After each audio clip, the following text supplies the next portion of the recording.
Hi viewers, welcome to aathusamayal. வெண்டைக்காய் போட்டு வறுத்தரைச்ச மோர் குழம்பு தான் இப்போ நம்ம வந்து பார்க்க போகிறோம். இது சட்டுன்னு 10 நிமிஷத்தில் நம்ம பண்ணிடலாம். வெண்டைக்காய் பொடியாக நறுக்கிற வேலை தான். அதை பொடியாக நறுக்கி இந்த மாதிரி அயன் வாணலி இருந்தால் ரொம்பவே பெஸ்ட்டு. நல்லா கொஞ்சமாக எண்ணெய் விட்டு அதை நல்லா வதக்கி மூடி போட்டு மூடி வச்சிட்டிங்கன்னா அது வெந்துடும்.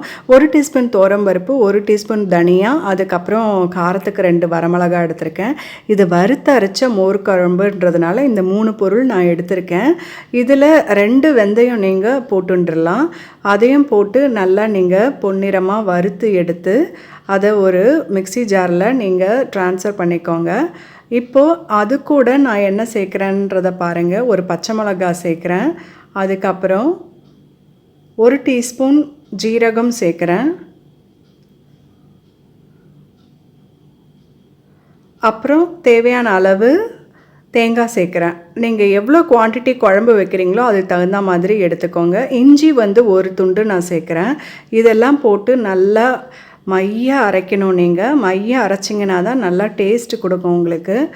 காரத்துக்கு எனக்கு தகுந்த மாதிரி நான் இப்படி எடுத்திருக்கேன். உங்களுக்கு இன்னும் வேணும்னா காரம் அதுக்கு தகுந்த மாதிரி நீங்கள் எடுத்துக்கோங்க.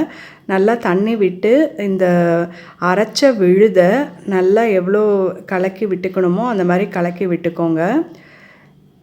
இது சட்டுன்னு பண்ணக்கூடிய மோர் குழம்பு. உங்களுக்கு திக்னஸ் வர்றதுக்காக நான் இன்னும் துவரம்பருப்பு இதெல்லாம் போட்டு அரைச்சி நம்ம இதில் விட்டுருக்கோம். நார்மலாக இப்படி அரைச்சி விட்டு நீங்கள் மோர் குழம்பு பார்த்துருக்க மாட்டீங்க. பட் இது வந்து அவசரத்துக்கு பண்ணுறது ரொம்பவே நல்லாயிருக்கும்.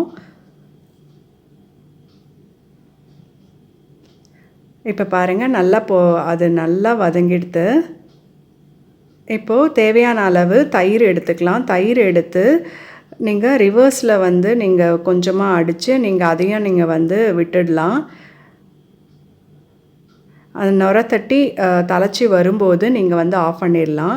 இது ஓரளவுக்கு இப்போ பாருங்கள் நல்லா அது கொதிச்சிருச்சு. இப்போ தயிர் விட்டு அது நீங்கள் தளச்சி வரும்போது நீங்கள் ஆஃப் பண்ணிவிடுங்க. கொதிக்கணும்னு அவசியம் கிடையாது.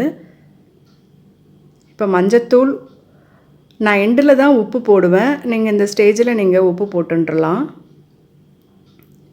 இப்போ வந்து இந்த ஓரத்தில் பாருங்கள் இப்படி தளச்சி வரும்போது ஆஃப் பண்ணிடலாம். நீங்கள் இல்லாட்டி திரிஞ்சிரும். அது நீங்கள் தயிராக விடுறச்ச அது திரிஞ்சிரும். இந்த மாதிரி சிலிப்பி விட்டிங்கன்னா உங்களுக்கு நல்லாவே இருக்கும்.